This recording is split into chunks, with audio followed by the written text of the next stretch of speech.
Ya.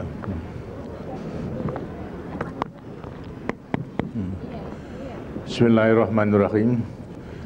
Saudara-saudara dan hadirin sekalian, Assalamualaikum warahmatullahi wabarakatuh. Pertama-tama, kesempatan yang sangat membahagiakan ini akan saya gunakan untuk menyertai saudara-saudara semua yang telah ditunjuk untuk melaksanakan tatap muka dan temu wicara dengan saya dan rombongan, memanjatkan puji syukur kehadirat Tuhan Yang Maha Kuasa, karena hanya dengan rahmat-Nya pada hari ini, pada hari yang membahagiakan bagi kita semua, khususnya bagi saudara-saudara, kita masih ada kesempatan untuk bertatap muka dan juga mengadakan temu wicara. Tentunya juga bagi saudara-saudara, kesempatan ini pula perlu lebih mensyukuri akan nikmat yang telah diberikan oleh Tuhan kepada saudara-saudara semua, karena diantaranya saudara-saudara adalah telah memperoleh kesempatan untuk menempati rumah susun yang telah dibangun oleh DKI dan juga oleh Departemen Sosial dengan bantuan daripada pengusaha-pengusaha. Karena kita bagi orang yang beriman, yang dapat mensyukuri nikmat yang telah diberikan oleh Tuhan Yang Kuasa, akan diberikan nikmat yang lebih besar lagi. Ini yang harapan kita semuanya. Kita bersama-sama hari ini telah menyaksikan peresmian daripada rumah susun khusus diperuntukkan untuk masyarakat yang tinggal di daerah aliran Sungai Ciliwung, terutama di Bidara Cina ini, yang sekarang telah ditempati sebagai satu usaha untuk meningkatkan kesejahteraan dan kemakmuran daripada masyarakat setempat ini. Karena memang cita-cita pembangunan kita adalah untuk meningkatkan kesejahteraan dan kehidupan yang lebih baik dari masyarakat kita. Masyarakat yang adil dan makmur, itu yang menjadi cita-cita perjuangan kita. Dan masyarakat yang makmur dalam keadilan, adil dan kemakmuran yang menjadi cita-cita kita. Ukuran apa sebenarnya itu? Ukuran minimal daripada wujud dan bentuk daripada kebutuhan kesejahteraan kehidupan yang lebih sejahtera daripada masyarakat kita itu. Tentunya kita sudah menentukan satu kriteria tertentu atau ukuran-ukuran tentu. Setidak-tidaknya agar supaya dapat dipenuhi kebutuhan lahir dan batin tentunya. Lahir dan batin itu apa? Satu, cukupnya pangan, lantas cukupnya sandang, cukupnya papan. Di sampingnya itu juga mengenai lapangan kerja. Di samping lapangan kerja adalah pendidikan dan, tapi ini bukan hal yang mudah. Baru setelah tahun 84, sejak mulai daripada Orde Baru, berarti 17 tahun lebih, kita baru bisa swasembada beras. Sampai sekarang sudah 94, 95, berarti sudah 11 tahun bisa kita pertahankan swasembada tersebut, kecuali tahun-tahun terakhir ini karena adanya kemarau panjang, kita agak kekurangan stok nasionalnya. Tapi sebetulnya dilihat daripada segi produksi dan kebutuhan, masih kita swasembada. Hanya karena stoknya lantas tidak lancar, pengirimannya tidak cukup, pengirimannya ke daerah-daerah yang tidak menghasilkan beras menjadi terlambat. Akibatnya kenaikan terjadi. Tapi insya Allah bahwasanya swasembada pangan beras khususnya masih bisa kita pertahankan untuk terus-menerus dengan meningkatkan intensifikasi, ekstensifikasi, tambahan daripada luas tanah dan sebagainya. Ini beras. Mengenai pakaian bagaimana? Saya kira tidak ada yang sekarang mengeluh mengenai soal pakaian. Setiap saat bisa membeli asal uangnya ada. Gitu. Untuk mencari uangnya itu yang sulit. Tapi juga jelas sebagai salah satu daripada indikator adalah karena mudahnya mencari membeli pakaian setiap saat bisa memilih di pasaran tersedia, gitu, sehingga tidak ada lagi seperti yang dulu-dulu kalau hari raya semua antri rebutan untuk mencari, untuk buru-buru atau mendahului siapa yang dahulu untuk membeli pakaian, karena masih kurang. Dengan demikian membawa akibat harganya juga naik. Tapi karena sekarang sudah melimpah-limpah produksinya, ya setiap saat bisa membeli, tidak ada yang perlu terburu-buru. Daripada indikator lainnya juga, kalau dulu karena memang kesulitan mengenai soal pakaian, diberikan bantuan pakaian bekas masih terima kasih. Tapi sekarang ini kalau diberi pakaian, diberi bantuan pakaian bekas, sudah mau menolak. Karena apa? Ya tidak perlukan lagi karena membeli yang baru sudah mampu gitu. Ini antara lain salah satu kebutuhan daripada sandang itu sudah bisa dipenuhi. Nah, sekarang mengenai soal papan itu, papan, nah inilah papan ini yang menjadi masalah. Soal tenaga lapangan kerja juga menjadi masalah. Soal pendidikan bagaimana? Soal pendidikan dapat dikatakan telah mencukupi, artinya berhasil. Karena kita telah bisa mewajibkan belajar, anak umur 7-12 tahun harus belajar. Dan sekarang sudah ditingkatkan lagi, nanti tambah 3 tahun. Terus wajib belajar 9 tahun. Berarti anak-anak kita, hanya cucu dan cicit kita itu nanti besok, paling tidak akan lulus dari sekolah SMP. Tidak ada lagi yang SD, tapi SMP karena wajib belajar. Mereka harus, menurut undang-undang harus mengikuti pelajaran. Harus mengikuti pelajaran, wajib belajar 9 tahun. Ini soal pendidikan. Yang mampu kemudian ke perguruan tinggi bisa, kemudian lantas sekarang ke sekolah kejuruan juga bisa, dan lain sebagainya. Pokoknya terbuka dari kesempatan untuk meningkatkan pendidikan, melewati sekolah dan lain sebagainya. Ini berarti juga telah berhasil. Tinggal mutunya saja sekarang kita tingkatkan, agar mutu daripada anak didik kita juga akan menjadi baik dalam rangka pembangunan sumber daya manusia. Sekarang mengenai pemberantasan buta huruf gimana? Itu juga berhasil, telah berhasil. Karena memang ada daripada ya sebaya saya dan lain sebagainya, tidak ada kesempatan dulu untuk mengikuti pelajaran. Nah, kemudian kita usahakan pemberantasan buta huruf. Sampai tahun 94 itu orang umur 10 tahun ke atas yang masih buta huruf itu tinggal 17 juta. Tapi yang umur 10 sampai kepada 44 tahun itu tinggal 6,3 juta. Kita programkan dengan paket A dan paket B, nanti dengan juga wajib belajar. Tahun 2000 tidak ada lagi yang buta huruf. Apalagi kalau kemudian anak cucu kita, karena sudah wajib belajar, setidaknya kalau drop out sampai pada kelas 4 saja, kemudian tidak bisa melanjutkan, yang seharusnya wajib mereka, kecuali ada apa-apa, mereka tidak akan buta huruf lagi. Kemudian kesehatan gimana? Kesehatan juga telah mencapai sampai pelosok-pelosok desa. Di semua kecamatan ada puskesmas, bahkan ada ya 2 puskesmas, ada puskesmas pembantu, ada puskesmas keliling dan sebagainya. Ini semua pendekatan pelayanan kesehatan kepada masyarakat. Obat-obatan demikian. Nah, yang masih menjadi persoalan adalah apa? Perumahan dengan tenaga lapangan kerja. Ini bukan soal yang mudah, tapi harus tetap kita usahakan. Sekarang mengenai soal perumahan aja, walaupun telah banyak yang kita bangun, kemudian mengenai industri yang menghasilkan bahan bangunan juga telah banyak, tapi masih dirasakan kurang pula. Karena itu kita harus terus berusaha, terutama di kota-kota yang karena urbanisasi, penduduk desa masuk ke kota, cari lapangan kerja, tidak ada tempat, ya asal saja. Kemudian asal ada tempat, kemudian pasang atap sedikit, kemudian ada bisa untuk selonjor, sudah menempati di situ. Jadi selonjor atau enggak selonjor? Mau mengencangkan kaki, meluruskan kaki saja, tidurnya dengan senden, pokoknya asal bisa istirahat. Mengakibatkan daerah-daerah yang kumuh. Lah inilah merupakan satu tantangan yang tidak kecil. Ini harus kita berantas. Kita berantas berarti harus kita bangun. Kita bangun. Nah, di kota-kota ini kekurangan tanah gitu. Untuk menambah bangunan-bangunan yang merata, itu horizontal seperti biasa dengan pekarangan, tidak mungkin. Karena apa? Ya makin lama makin sempit. Belum tanahnya itu digunakan untuk jalan, kemudian juga untuk kepentingan daripada umum, itu, sekolah dan sebagainya, untuk saluran dan sebagainya, bukan irigasi tapi saluran.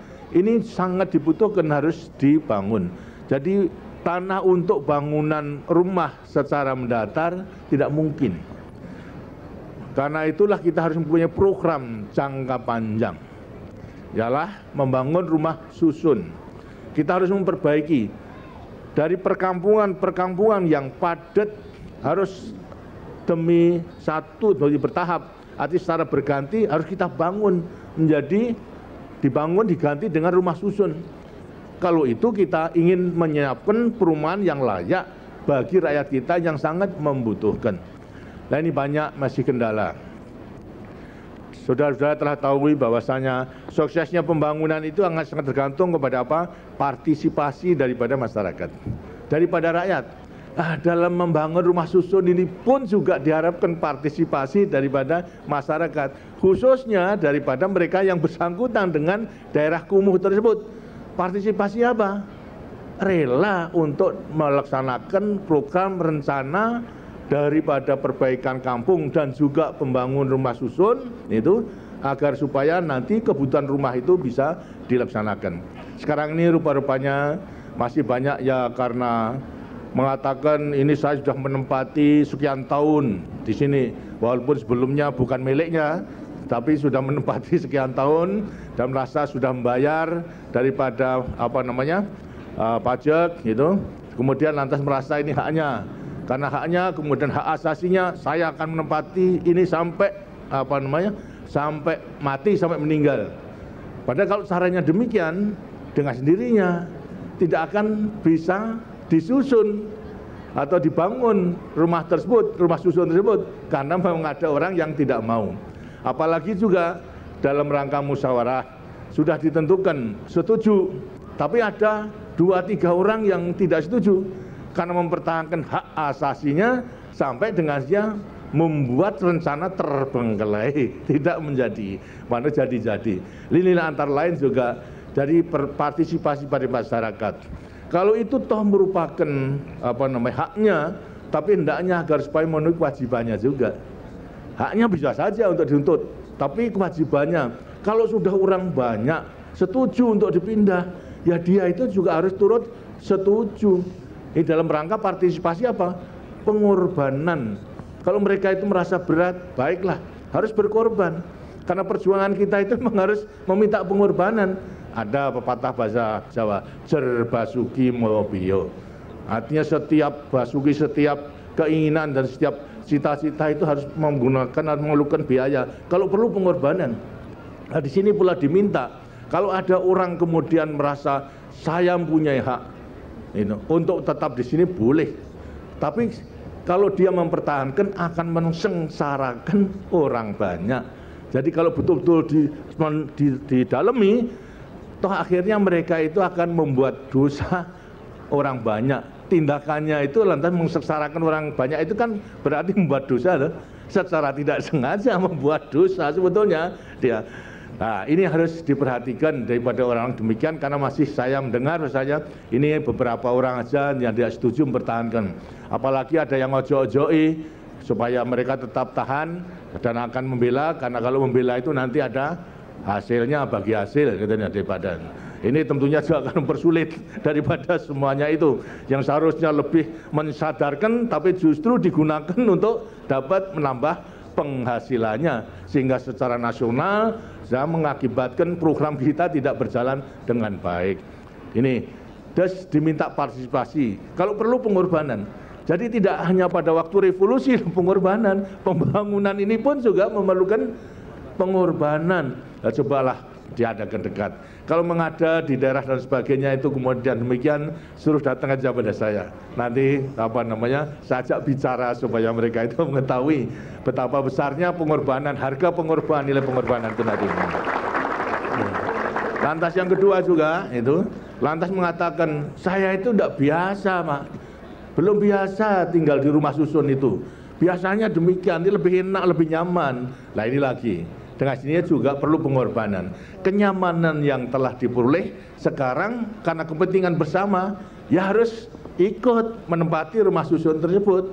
Sebetulnya tidak sulit. Memang ada hal. Kalau yang belum tidak dikenal itu dengan dia tidak disayang. Itu. Dalam bahasa Jawa itu ada witing tresno jalaran soko kulino, katanya. Nah, tresno itu karena kulino. Kalau tidak kulino tidak tresno. Karena belum kulino dengan rumah susun, ya tidak tresno. Tapi begitu menempati, ya lambat laun akan menjadi tresno, akan menjadi senang gitu. Ini hasilnya juga murahkan pengorbanan daripada ini semuanya itu. Dan tidak dikenal, tidak disayang, tidak sayang karena tidak dikenal. Ini pun juga demikian. Dan semua merupakan pengorbanan dan memerlukan pengorbanan. Mudah-mudahan saudara-saudara yang mempunyai kesempatan untuk menempati yang pertama ini itu ya kalau ada pengorbanan saya menghargai. Tapi ikhlaslah semuanya itu untuk kepentingan bersama, untuk kepentingan orang banyak. Inilah antara lain salah satu wujud daripada penghayatan dan pengamalan Pancasila. Daripada mereka orang biasa, itu wajib. Karena Pancasila menjadi dasar negara, ideologi dan pandangan hidup kita dalam kehidupan kita bernegara, berbangsa dan bermasyarakat. Semuanya harus ikut serta. Jadi kalau perlu pengorbanan, maka penghayatan pengan Pancasila yang disebut Eka Prasetya Pancakarsa harus diwujudkan.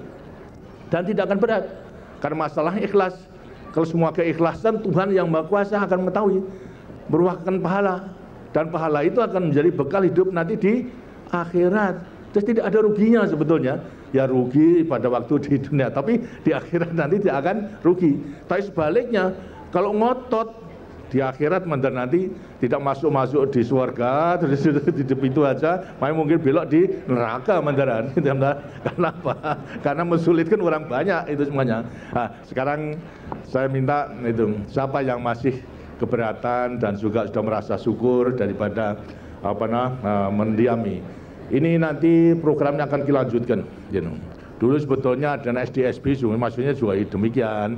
Tapi rupa-rupanya jadi setuju, ya apa boleh buat. Terpaksa harus diberhentikan. Sekarang cari daripada lain itu untuk melaksanakan daripada pembangunan kampung-kampung di kota-kota itu.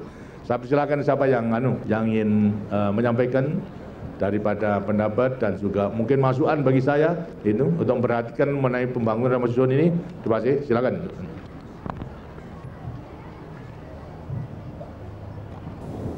Assalamualaikum warahmatullahi wabarakatuh. Waalaikumsalam. Yang hormat Bapak Presiden. Nama saya Mas Ahmad.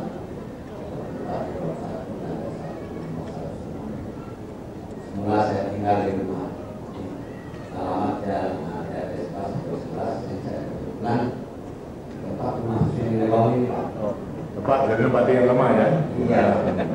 Ya, dulu tempatnya bagaimana? Berapa meter persegi dulu? 75 meter persegi tanahnya. Tapi rumahnya berapa? Rumahnya 54. Jadi sebagian untuk bangunan gitu. Nah, sekarang bagaimana? Lebih kecil? Sekarang lebih kecil. Nah, tidak apa-apa.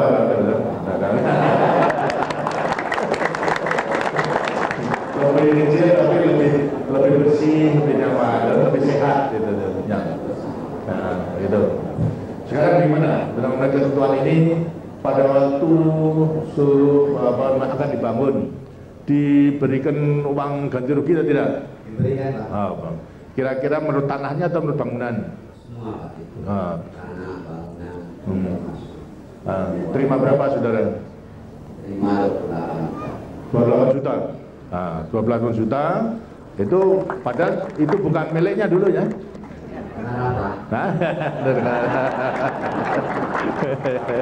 Penggarap, ya penggarap tapi maunya menggarap sendiri ya.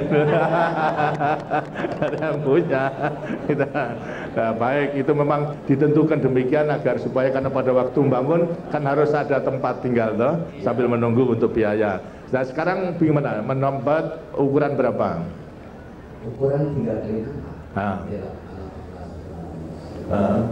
Lantas ini statusnya sudah membeli atau masih menyewa? Membeli, sudah membeli. Terus kan sudah mempunyai miliknya sendiri. Ya. Dari 28 juta tadi bisa untuk membayar seluruhnya? Jadi 15 Bang kita bayar. Subsidi pemerintah 15. Begitu. Sisanya masih ada sisa. Pada sisa? Ya, syukur lah gitu. Syukur kalau mau bloko ada sisanya.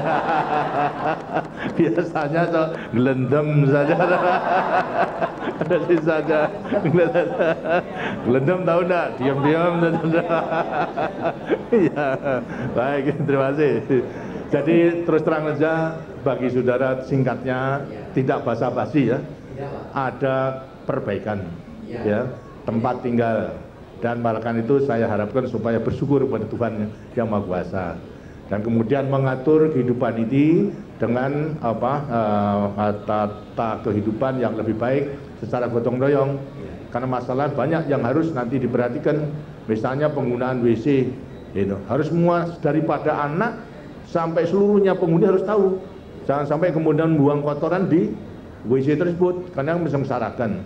Kalau ada tamu pun ya demikian, tamu daripada desa dan lain sebagainya harus juga diajari, jangan sampai mempersulit daripada semuanya itu.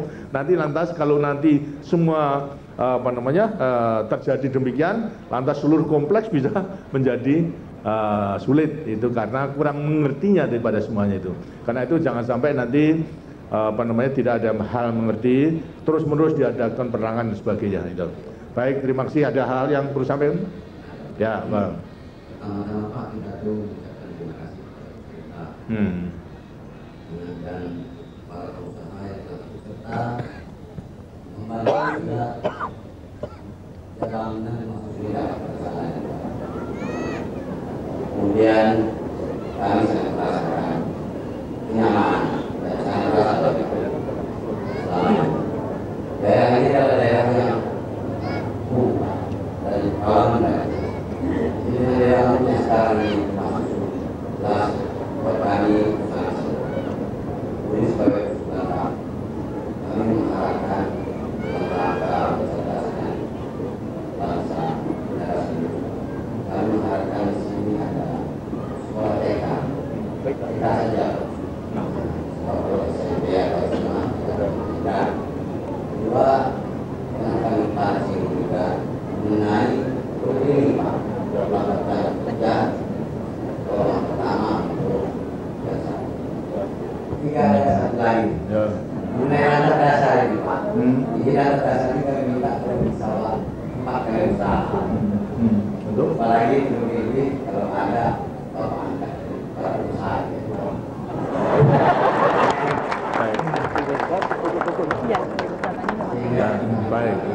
Baik. Waalaikumsalam. Ya. Tadi mengenai soal TK, rumah kembali, apakah masih banyak pasangan-pasangan muda yang sini? Banyak. Kalau pasangan tua TK berarti akan beranak saja nanti. masih muda anaknya sudah 3 masih mengharapkan TK, berarti juga akan tidak turun ke KB nanti. Supaya kalau TK dengan sendirinya juga bisa diperhatikan di antara para masyarakat itu sendiri. Mungkin juga ada keluarga yang penghuni yang bisa menjadi guru. Nah, itulah kemudian diatur sendiri karena TK diserahkan seluruhnya kepada masyarakat gitu. Kemudian mengenai tadi poliklinik juga demikian, tentunya akan setidaknya nanti kalau puskesmasnya terlalu jauh dari sini, tentu juga akan ada puskesmas keliling nanti mendatangi daripada rumah-rumah susun tersebut itu. Kalau belum ada puskesmas pembantu itu. Lantas ketiga, memang rencananya untuk lantai bawah itu adalah untuk usaha, untuk toko gitu. Maksudnya juga agar supaya sekaligus ada lapangan kerja.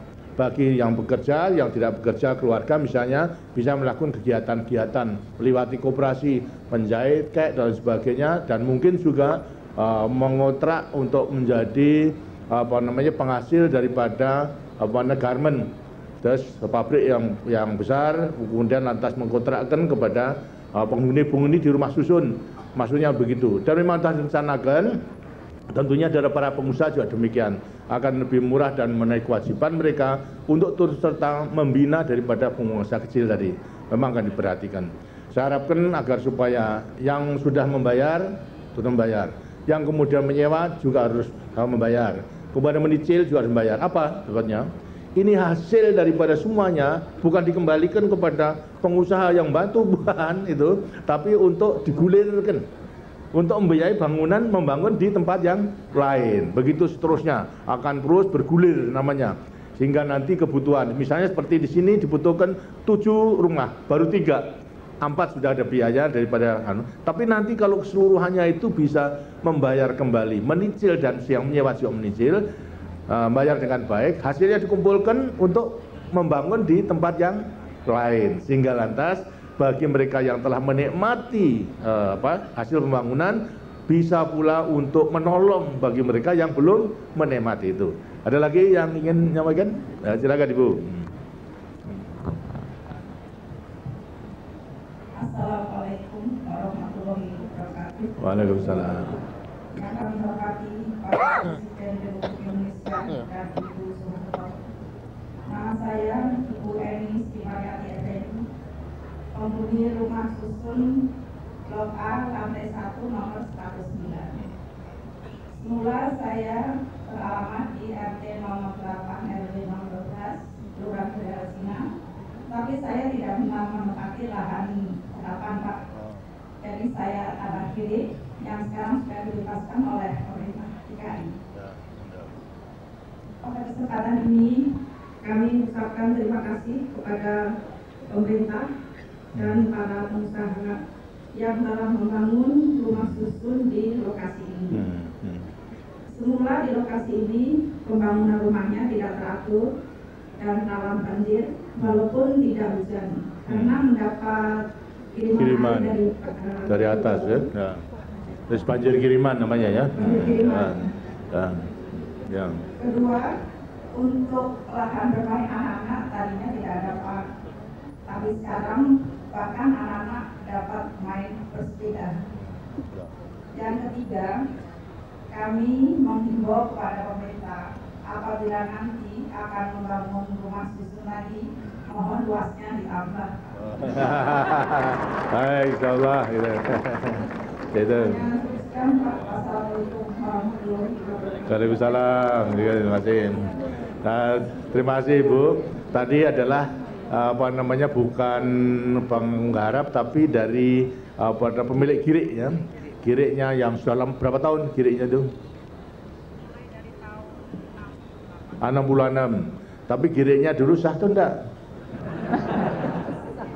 Sah juga kan? Sah juga. Berarti sah juga giriknya. Kalau begitu nanti ini dapat ganti agak banyak kalau ini. Ada berapa? 139 juta. 100. Terima kasih. Itu namanya satu rezeki karena memang girik kan. Ya, alhamdulillah. Jadi lantas sekarang bisa untuk bayar sepenuhnya daripadanya. Sudah lunas sekarang ya. Baik. Ukuran berapa? Yang ukuran berapa tadi? 3 kali 6, 36 ya? 3 kali 6, 18 ya? 18. Hanya satu unit saja? Satu Pak. Misalnya saya bagikan untuk anak-anak yang di rumah. Dan alhamdulillah Pak, tahun ini saya akan memberikan ibadah haji. Tapi mendaftarkan sudah dulu atau terbelakang? Mendaftarkan untuk naik haji itu sudah lebih dulu atau yang terbelakang? Jadi cita-cita sudah ada. Waktu itu uang belum cukupi. Setelah saya mendapat uang ganti untung Pak, maka saya langsung store. Sudah. Berarti terjamin kalau sudah store nanti ya. Ya. Baik, mudah-mudahan. Jadi begini Bu, tadi supaya lebih besar, kita mengutamakan pemerataan dulu. Pemerataan sehingga terjadi adalah mulai 18, 21, 27, sehingga sesuai dengan kebutuhan itu bisa saja. Nah, besok kalau sudah baik, mungkin yang keluarganya besar itu bisa ngambil 2. Kalau semua sudah cukup, tapi kalau belum cukup ya satu-satu dulu gitu ya. Nah. Jangan kemudian